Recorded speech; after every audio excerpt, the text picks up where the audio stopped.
సంగీతం అనే ఈ 3 అక్షరాల పదానికి ఉన్న శక్తి మాటల్లో చెప్పలేనిది. సంగీతం మానవ జాతి సార్వత్రిక భాష.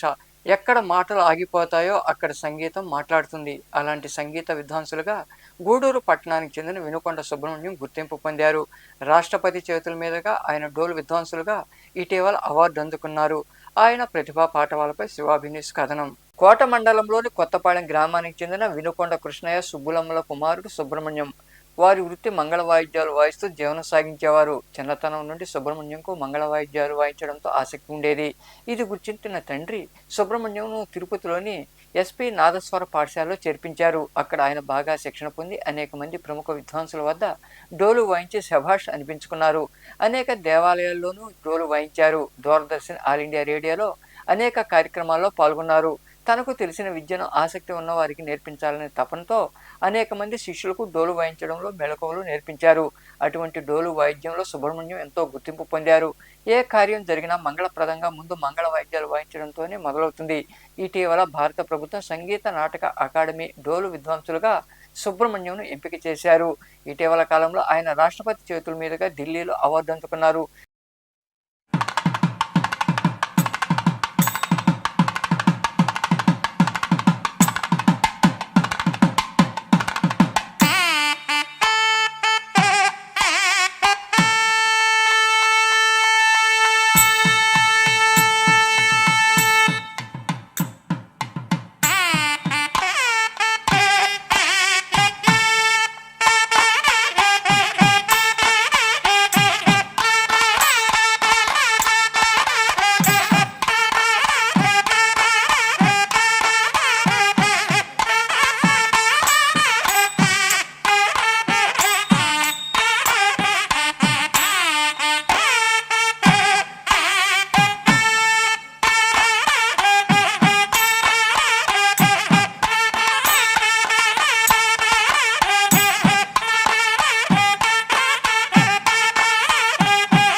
దీంతో పట్టణ ప్రజలు, అభిమానులు, కుటుంబ సభ్యులు సంతోషం వ్యక్తం చేశారు. పలు సంఘాలు, సంస్థలు సుబ్రహ్మణ్యంను ఘనంగా సత్కరించాయి.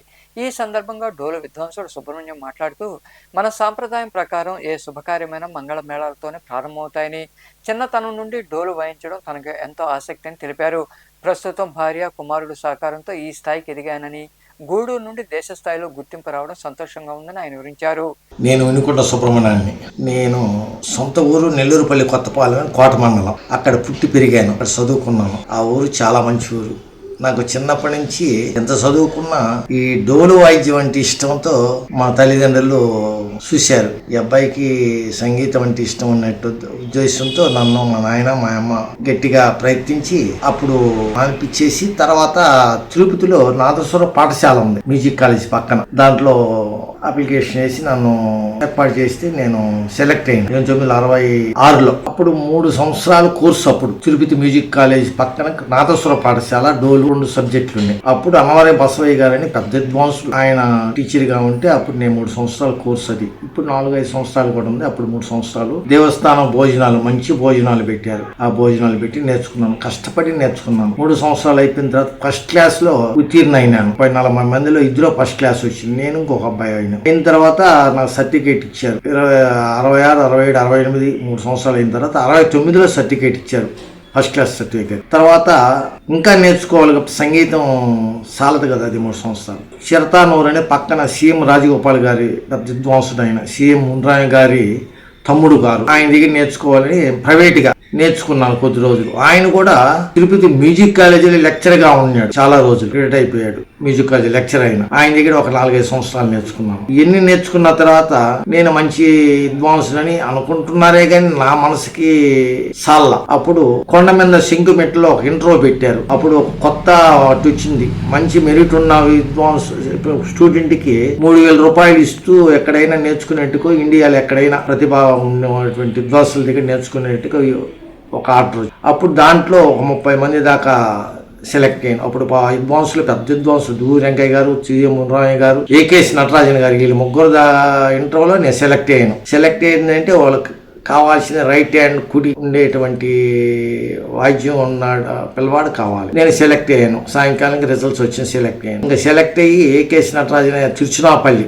పోవాల్సి వచ్చింది. ఒక వారం రోజుల్లో బాధపడ్డా, భయపడ్డా. తిరుచునాపల్లి మనకు అరం తెలియకపోయినా పోగలమా పోలేమనండి. దీంట్లో మా కుటుంబం సహకారం, మా అన్న, మా నాన్న, మా అమ్మ వాళ్ళు, మా తమ్ముడు, వీళ్ళందరూ సహకారంతో నన్ను పంపించారు.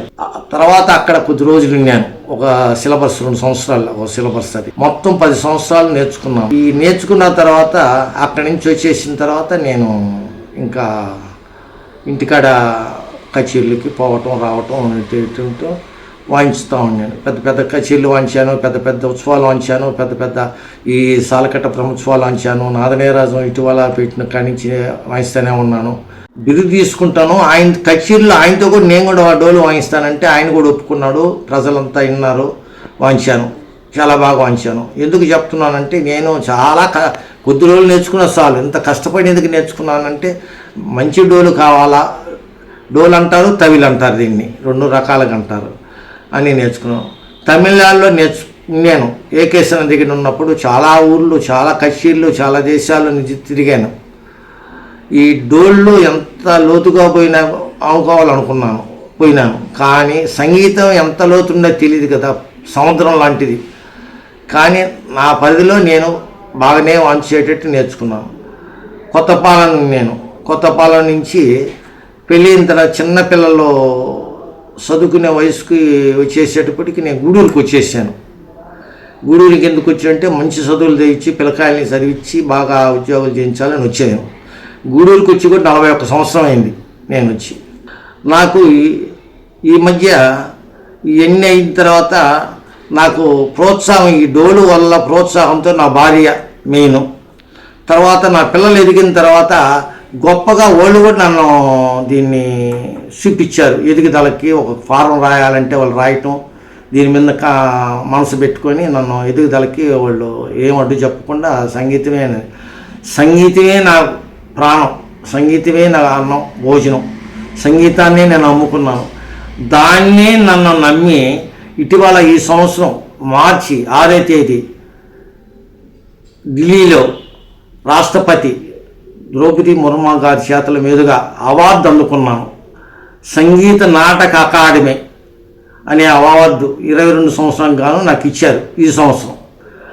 మా శిష్యులు చాలామందికి నేర్పించాను. 400 పైన నేను నేర్పించున్నాను. వాళ్ళకి అన్ని సౌకర్యాలు నేనే ఏర్పాటు చేసి, ఏదన్నా తక్కువ ఎక్కువ కింద డబ్బులు లేవు, డోలు తీసుకోలేకపోతే నేనే తీయించి వాళ్ళకి ఎంతో నేను నా శక్తి అయినంత అంత బోబెట్టి నా దగ్గర ఉన్నంత విద్య నేను చెప్పి వాళ్ళకి వసతి గృహం ఇందిరానగర్లో పెట్టి, ఇందిరానగర్లో కూడా చాలామంది పెద్దవాళ్ళు ఉన్నారు. వాళ్ళ సహకారం నాకు ఎంతో గొప్పది. వాళ్ళంతా ఆదరించి వాళ్ళు ఏ టైంలో డోళ్ళు అంచుకున్నా సాధన చేసుకున్నా వాళ్ళు ఏం అడిగేవాళ్ళు కాదు, మంచివాళ్ళు. ఆ విధానంతో నేను ఎంతోమందికి విద్య చెప్పాను. ఎంతోమందికి విద్య చెప్పి వాళ్ళు పెద్దవాళ్ళు అయ్యి వాళ్ళు రేడియో ప్రోగ్రాంలు వచ్చి ఎంతోమందికి ఇస్తే కొంత వాళ్ళు మంచి బోధింటూ దేవస్థానాలు వాంచుకుంటూ సంగీతం మీద ఆపేక్ష పెరుగుతుంది. ఇప్పుడు సంగీతం నేర్చుకోవాలంటే కొంచెం ఆపేక్ష తగ్గింది. ఈ పెళ్ళిళ్ళు అంతంత మాత్రమే ఉన్నాయి. ఏదైనా దేవస్థానాలు ఉంటే నెల జీతం వస్తుంది కాబట్టి కొంత ఇది ఉంటుంది. కరోనాలో భలే దెబ్బతిన్నారు. డోలు అంటే చాలా కష్టమైన విద్య. నేను వాంచేది డోలు కష్టమైన విద్య. కష్టమైన నేను దాన్ని ఇష్టంతో సంతోషంగా స్వీకరించాను. అది నాకు ఈరోజు శ్రీరామరక్ష అయింది. కాబట్టి నేను ఇంతవరకు ఎదిగానంటే అందరూ సహకారంతో ఎదిగాను. చాలా